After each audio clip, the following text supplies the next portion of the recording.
Okay, I know I said that I got a new mic, but it was pretty much the biggest waste of money I've ever spent.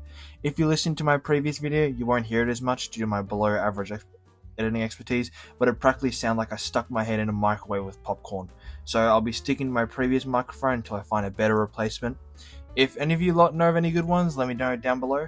Also, before I forget, I have a special video planned for this guy in particular that you guys will see either this week or next week, or the coming weeks, depends on, just how things roll.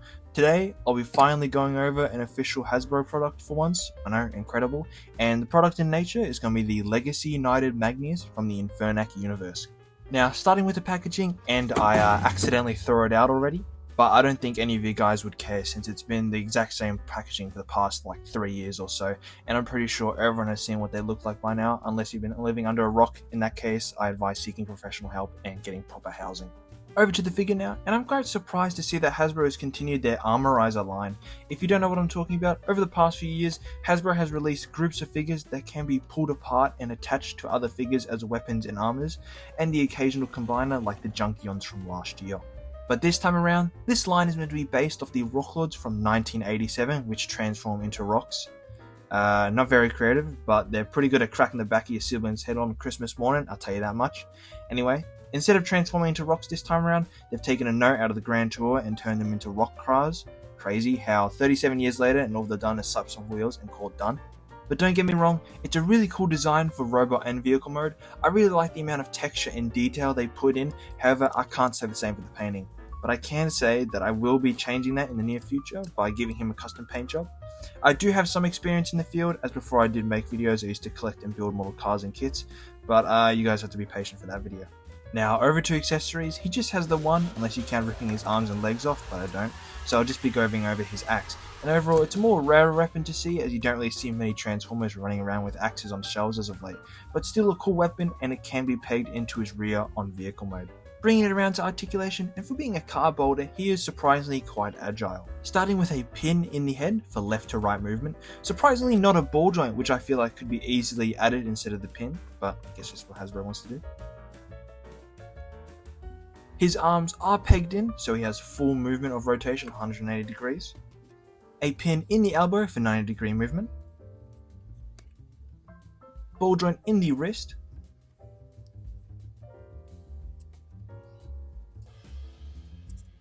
Waist swivel. Full movement in the pelvis and a pin in the knee, which can go back further by removing the panels on the back of his legs, however that's more for transformation. And finishing off with 2 pins in the base of his legs so the ankle has a full range of tilt. Now for transformation, I had the revelation that he practically has the exact same engineering as the Netflix Sideswipe and his plethora of repaints over the years. But to begin, tab his legs together and fold his feet over the top. It can be a bit funky trying to get them together, so you just gotta wiggle them around a bit and give them a bit more force.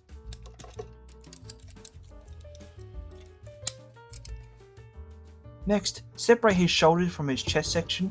You don't gotta throw them out all the way, just enough for the chest to move out of the little pegs. Speaking of that, pull his chest section all the way up until it clicks into place.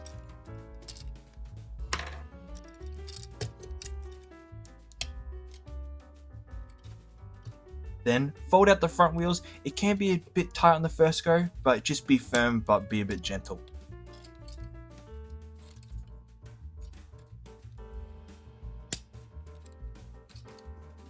Now fold his head downwards into his torso section and it should click into place.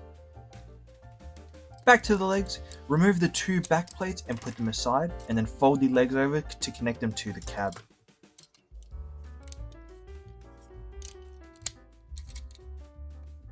Next, twist his hands until his fingers are facing you, and then fold them to the sides.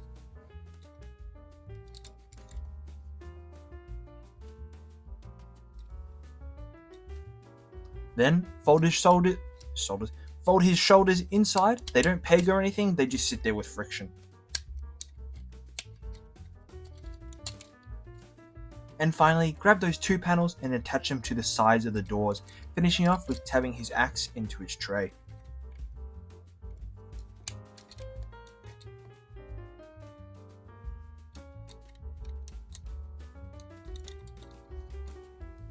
Now, in vehicle mode, I realized that it's actually quite similar to Scraphook's vehicle mode / model, in that they're both Ute S designs, although one is completely made of garbage and the other's completely of rock. But I still quite like the Ute designs, and I'd like to see more in the future, whether it be official or third party, or who knows, way further down the line, if my brain gets bigger and I have a 3D printer, I could design one myself. However, I probably have a higher chance at winning the Powerball instead. But overall, solid character, and I'd likely be picking up the other rock fellas down the line, and who knows, maybe even giving them a touch up as well. Anyways, I suggest picking this guy up if you see him on the shelves or online. But that's all I got for today. I'll catch you around next week. See ya.